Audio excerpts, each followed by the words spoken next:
Good evening. This is All India Radio. I am VC Pramod and with me is RS Raghu with the evening news.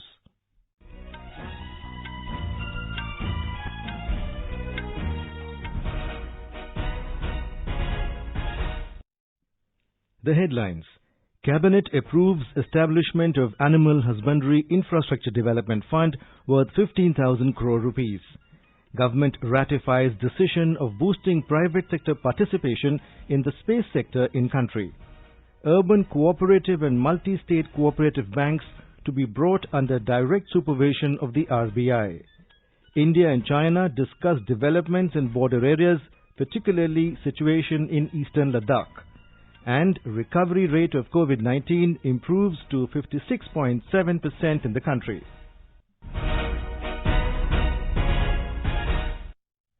The government announced historic reforms in space, banking and animal husbandry sector today. Cabinet meeting held under the chairmanship of Prime Minister Narendra Modi ratified the decision of boosting private sector participation in space sector in the country. Union Atomic Energy and Space Minister Dr. Jitendra Singh informed that the government will constitute Indian National Space Promotion and Authorization Centre in space for effective socio-economic usage of space technology.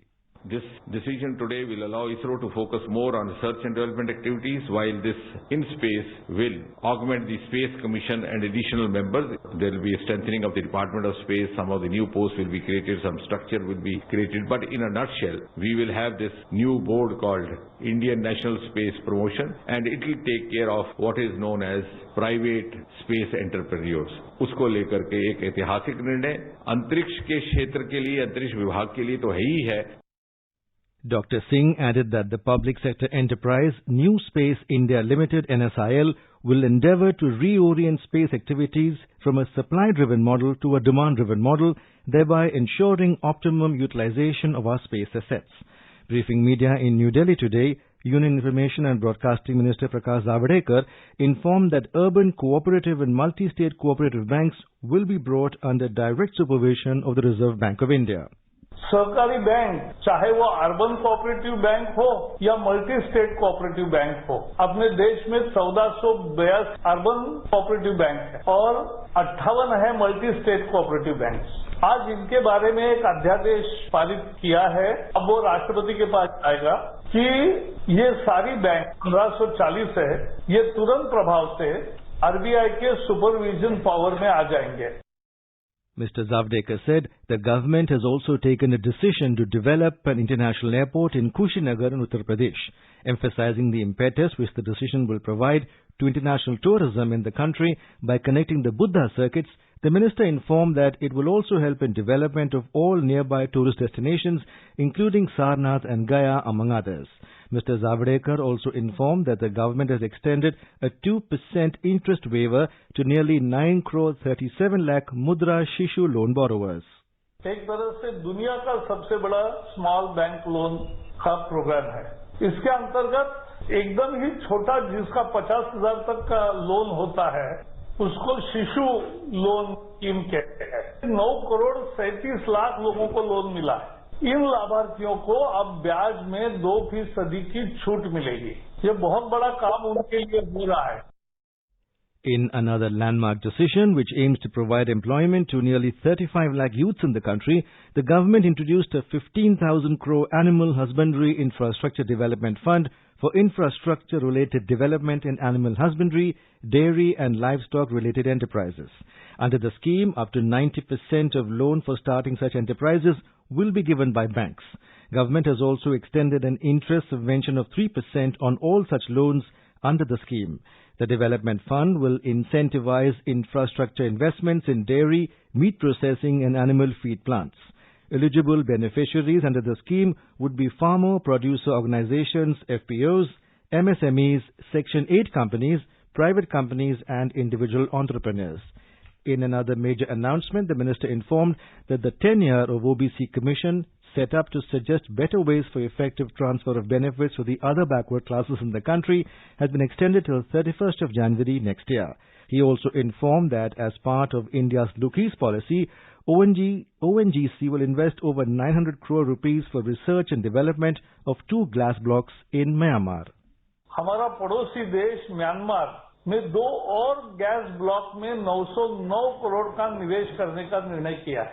आपको पता होगा एक block Myanmar में Korea, Bharat एवं Myanmar के consortium द्वारा संयुक्त प्रयास से 2002 से जहां काम शुरू हुआ और पिछले कुछ सालों में वहां से गैस आने लगा, आज तक 5,000 करोड़ का उसमें निवेश हुआ है।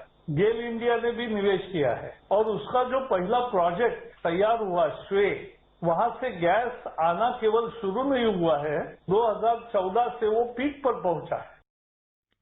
Prime Minister Narendra Modi has said that setting up of the Animal Husbandry Infrastructure Development Fund augurs well for the sector.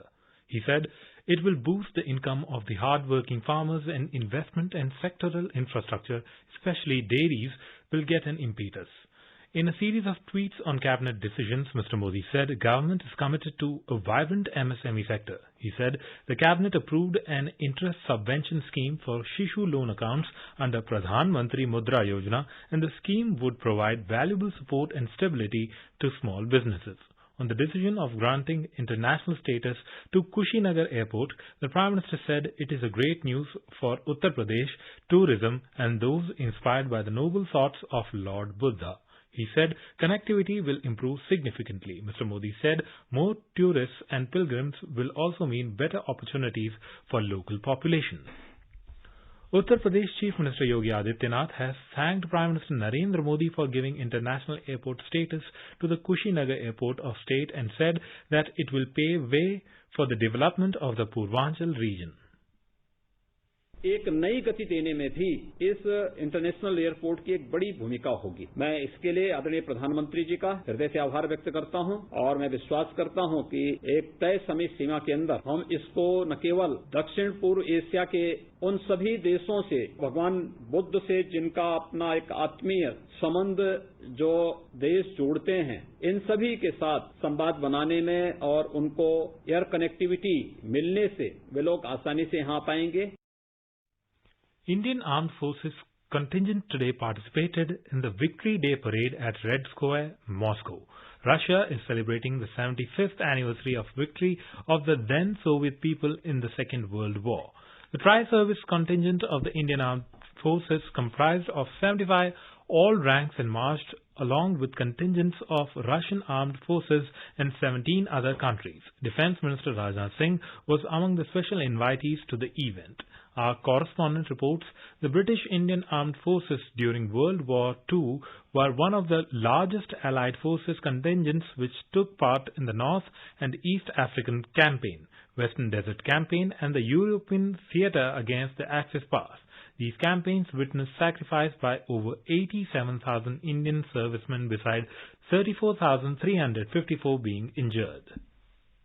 Union Minister of State, PMO, Personnel, Public Grievances and Pensions, Dr. Jitendra Singh, today inaugurated Devika Bridge in Udhampur on River Devika and Puneja Bridge on strategically important under-construction Badarwa-Basholi-Pathankot National Highway in Doda district of Jammu and Kashmir Union Territory. The bridge on River Devika in Udhampur has been completed by Border Roads Organisation within 15 months' time, while Puneja Bridge was constructed by Border Roads Organisation BRO in 36 months. While addressing the gathering at Badarwa through video conferencing, Mr. Singh said Doda is the only district in the country where not one but 3 big tunnels are being built. External Affairs Minister Dr. S. Jaishankar today said that there has been a complete transformation of passport delivery service in the last 6 years. He said there is widespread recognition in the country and within the government that the passport delivery program has improved by leaps and bounds. The minister was delivering the keynote address on the occasion of Passport Seva Divas. This day is celebrated to commemorate enactment of Passports Act on 24 June 1967. Dr. Jaishankar said his ministry has taken significant initiatives for the simplification of the Passport Seva rules. The number of documents have been reduced and passport issuance process has been eased.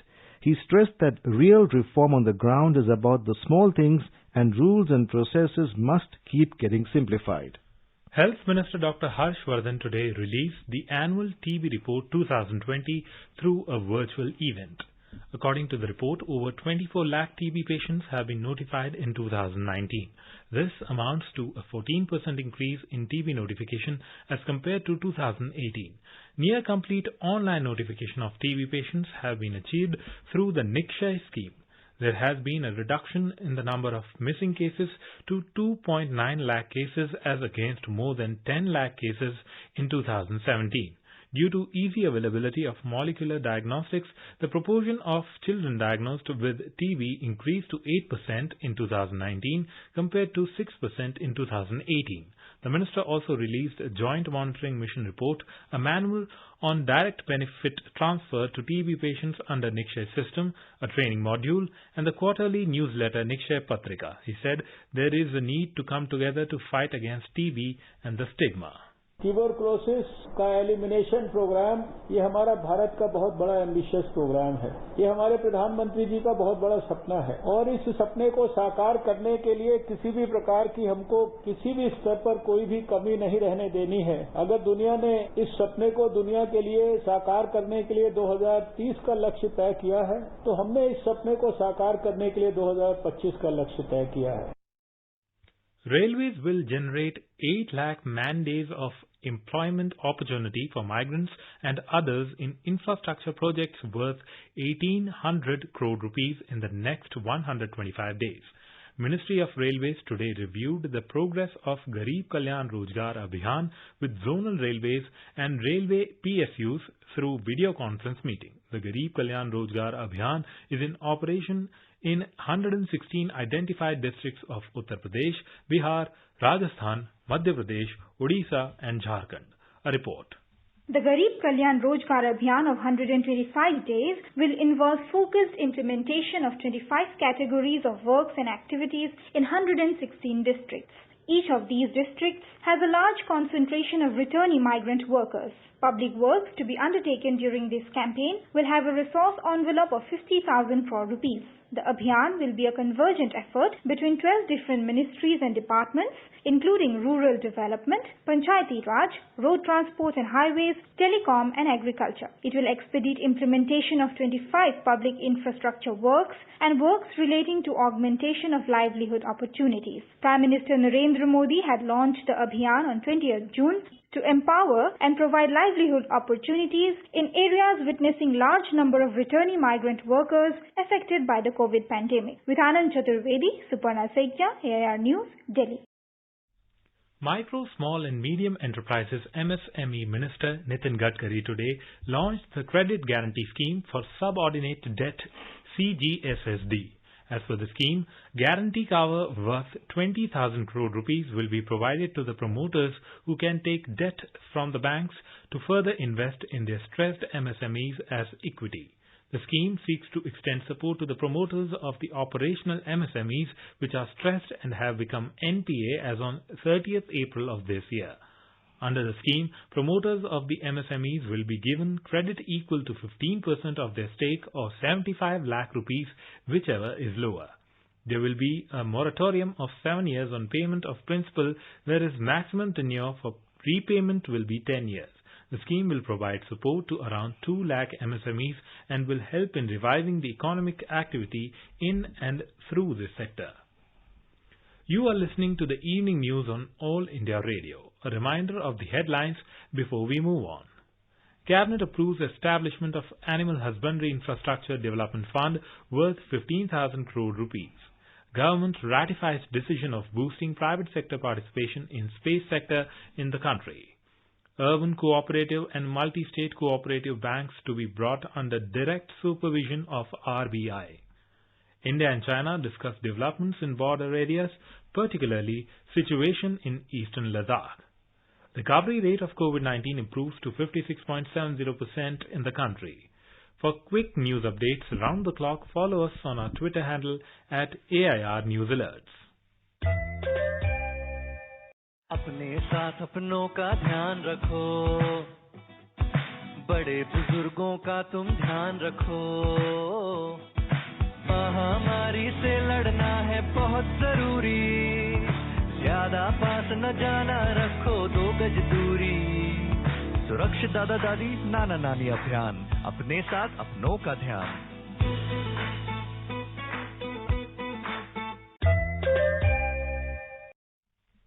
India and China today discussed in detail the developments in the India-China border areas, in particular the situation in eastern Ladakh. The 15th meeting of the Working Mechanism for Consultation and Coordination on India-China Border Affairs was held through video conferencing today. The Indian side conveyed its concerns on the recent developments in eastern Ladakh, including on the violent face-off in Galwan Valley area on 15 June that had resulted in casualties. It was emphasized that both sides should strictly respect and observe the line of actual control. The Indian delegation was led by Joint Secretary East Asia, while Director General of the Department of Boundary and Oceanic Affairs of the Chinese Foreign Ministry led the Chinese delegation.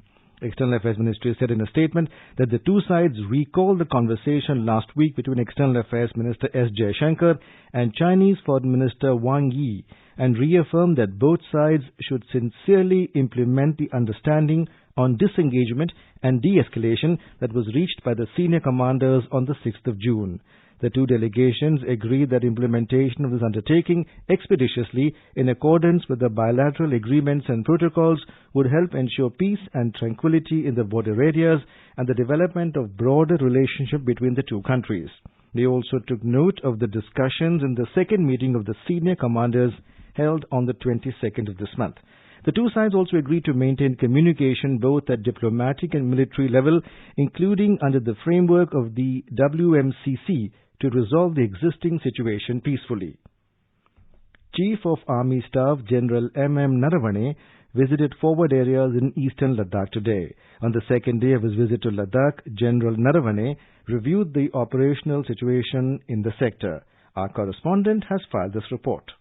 After the Galwan standoff for the first time, Army Chief General M.M. Naravane has visited forward areas near line of actual control in the eastern Ladakh region. At the ground zero, he was briefed by the Trishul Division General Officer commanding about the prevailing situation and operational preparedness.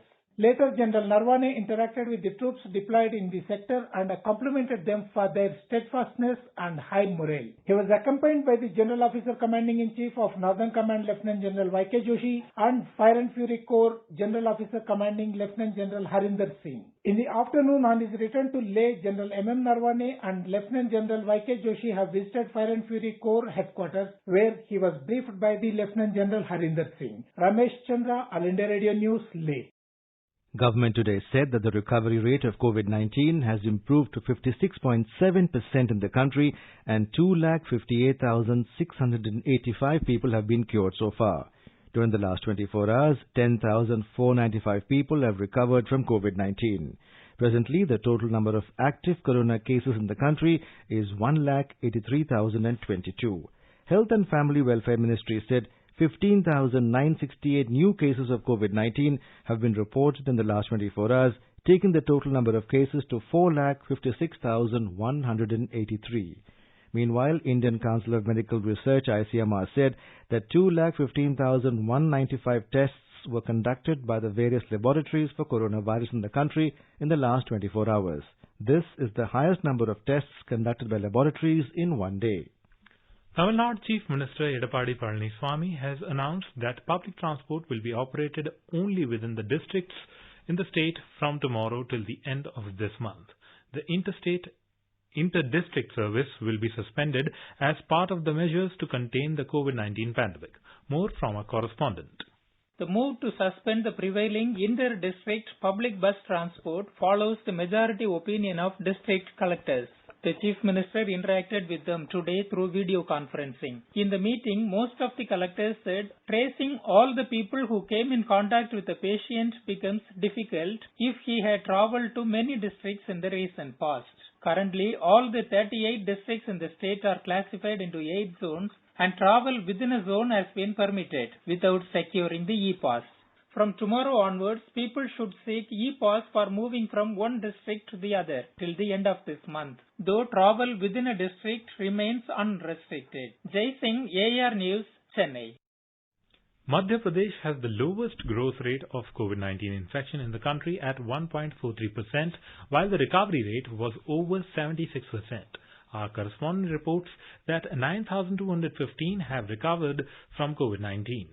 The average growth rate of the infection in the country was 3.63%. 3 districts of the Madhya Pradesh, namely Datia, Alirajpur and Umaria, have no active cases, while the state's testing capacity with 24 laboratories was now 6,000 samples per day. Meanwhile, Madhya Pradesh has received the first prize of E-Panchayat Award 2020 for ensuring better efficiency and accountability in work by making better use of information and communication technology in Panchayat. Every year, the Ministry of Panchayati Raj presents a E-Panchayat Award in 3 categories, in which all the states nominate themselves for transparently effective responsibility in the use of information technology. Sanjeev Sharma, AII News, Bhopal. Amid rising COVID cases, Kerala government announced detailed guidelines for expats arriving from abroad to the state. More from a correspondent. Chief Minister Pinarayi Vijayan informed today that for passengers returning from countries where COVID testing facility is available, the test may be preferably done 72 hours prior to the travel and the certificate need to be carried along. For passengers who had not done COVID test, rapid antibody test will be done on arrival in airport even if they do not have any symptoms. Detailed test will be conducted if rapid test result turns positive. All passengers must compulsorily register in the COVID Jagrata portal of the state and undergo detailed medical screening on arrival. PPE kit will be compulsory for passengers arriving from Saudi Arabia and Kuwait. Chief Minister said that the guidelines are aimed at containing the virus spread and not to create difficulties for the returning Pravasi Keralites. Meanwhile, Kerala reported highest single-day surge in COVID cases today, with 152 people testing positive for the virus. Mayusha for AR News from Thiruvananthapuram. The West Bengal government has decided to extend the ongoing lockdown in the state till 31st of July this year. Chief Minister Mamata Banerjee announced this at the State Secretariat in evening after an all-party meeting discussed the COVID situation in the state. Ms. Banerjee said the decision has been taken in view of continuous rise of COVID cases in the state. She said that the lockdown will be extended with more relaxations. She said that educational institutions in the state will be closed till 31st of July. Under Vande Bharat mission, 4 flights carrying 699 stranded passengers from Sharjah, Al Khaimah, UAE, Kiev, Ukraine and Muscat, Oman reached Gaya in Bihar this evening. Out of these passengers, 168 are from Sharjah, 180 from Muscat, Oman, 162 from Kiev, Ukraine and 189 from Al Khaimah, UAE. These passengers were stranded due to the lockdown. Passengers were sent for quarantine after thermal screening. They had to stay in paid hotel quarantine for 7 days. In our series Experts Speak on All India Radio, we bring you the views of the leading medical experts on COVID-19. Speaking to AIR News, Dr. Saurabh Mehrotra, consultant at Mental Health Division in Medanta Hospital, emphasized that people should indulge in positive addictions, namely reading books, music activities, exercise, including others. He said special care should be taken not to overexpose oneself to excessive COVID-related news, which leads to anxiety-related issues.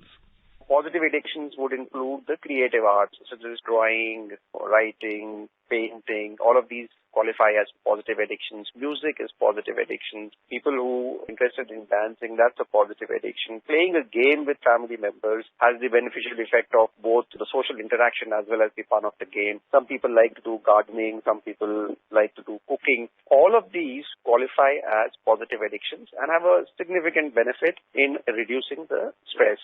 Then social connection is very important.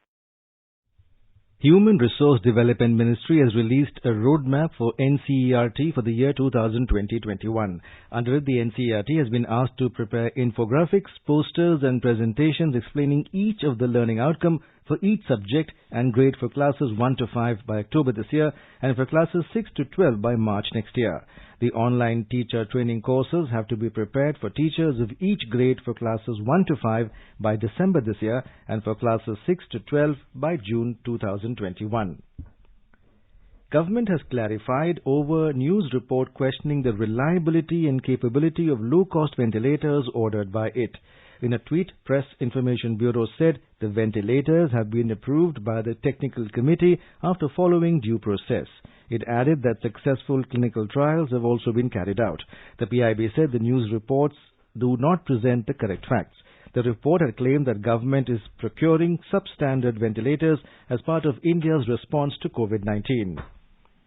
The News Services Division of All India Radio, in its bilingual live phone-in program today, will bring you a special discussion program on COVID-19. Dr. Avdesh Sharma, Senior Psychiatrist and Consultant, will participate in the discussion. Listeners can ask questions related to stress, anxiety and depression during the COVID-19 pandemic on toll-free telephone number 1800-115767. You can also post queries on our Twitter handle at AIR News Alerts by hashtag AskAIR. This can be heard tonight on FM Gold channel and additional frequencies from 9:30 p.m. onwards. Heavy rain drenched parts of the national capital today as monsoon clouds reached the city. The downpour led to waterlogging and disruption of traffic movement in many areas and key intersections in the city. According to IMD, monsoon clouds are at the doorstep of Delhi and a few places witnessed rain. As predicted, the onset of the monsoon in the city will be declared tomorrow. Rainfall data from all weather stations for the last 24 hours ending 8:30 a.m. tomorrow is required to declare the onset. The Met Department has forecast heavy rain at isolated places in the national capital tomorrow. The southwest monsoon entered Rajasthan today and spread over 17 districts of the state. Meteorological Director Shiv Ganesh told that monsoon entered through the southern district Zangarpur and advanced to the eastern and western district. A report.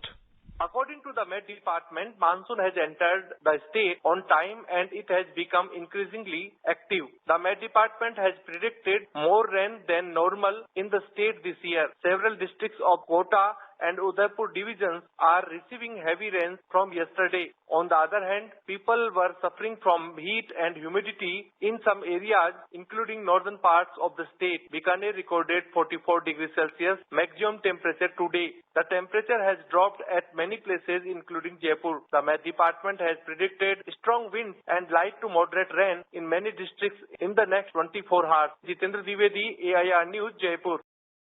Now let us take a look at the weather forecast for tomorrow. The national capital Delhi will see a minimum temperature of 26 degrees Celsius and a maximum of 33 degrees Celsius and generally cloudy sky with heavy rain. Mumbai will have a generally cloudy sky with light rain. The minimum temperature will be 28 degrees Celsius and maximum temperature will be 34 degrees Celsius. In the south, Chennai will see generally cloudy sky with light rain or drizzle. The temperature will hover between 26 and 37 degrees Celsius. Kolkata will see a partly cloudy sky with possibility of moderate rain or thunderstorm. The minimum temperature in the metropolis will be 28 degrees Celsius, while maximum will be around 36 degrees. On to the north, in the Union Territory of Jammu and Kashmir, the minimum temperature will be 24 degrees Celsius in Jammu, while the maximum will be around 37 degrees Celsius. The city will observe generally cloudy sky with moderate rain. In Srinagar, the minimum temperature will be 18 degrees Celsius, while the maximum will be around 29 degrees. The city will have thunderstorm with rain. In Gilgit, the temperature will hover between 15 and 30 degrees Celsius with partly cloudy sky with 1 or 2 spells of rain or thunder showers. In Muzaffarabad, there will be generally cloudy sky with possibility of rain or thunderstorm or dust storm. It will have minimum temperatures of 19 degrees Celsius, while maximum temperature will be around 34 degrees Celsius. Chandigarh will have partly cloudy sky with 1 or 2 spells of rain or thunder showers. The minimum temperature in the city will be 26 degrees Celsius, while the maximum will be around 36 degrees. In Dehradun, the temperature will hover between 24 and 32 degrees Celsius, with generally cloudy sky with a few spells of rain or thunder showers. Central Board of Direct Taxes, CBDT, has extended time limit for filing of original as well as revised income tax returns for 2018-19 till 31st July this year. It has also extended the due date for filing income tax return for 2019-20 till the 30th of November this year. The decision has been taken considering the difficulties faced by applicants due to COVID-19 pandemic. And now, before we end the headlines once again, Cabinet approves establishment of Animal Husbandry Infrastructure Development Fund worth 15,000 crore rupees. Government ratifies decision of boosting private sector participation in space sector in the country. Urban cooperative and multi-state cooperative banks to be brought under direct supervision of the RBI. India and China discuss developments in border areas, particularly situation in eastern Ladakh. And recovery rate of COVID-19 improves to 56.7% in the country. And with that, we end the evening news.